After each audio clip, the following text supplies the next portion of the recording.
Hello friends, welcome back to another video. Today I'm going to show you how I reuse my old and dry clay. It was a challenging process, but I refused to give up.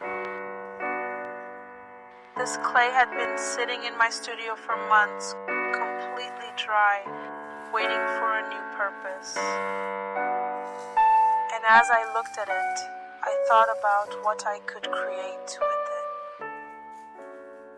Then I saw my cat watching me with his curious eyes and delicate whiskers.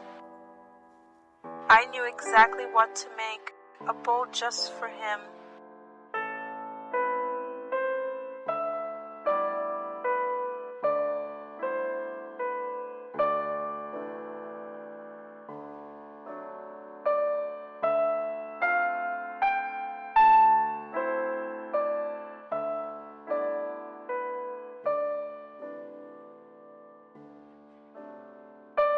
I slowly molded the hard and unyielding clay with my hands.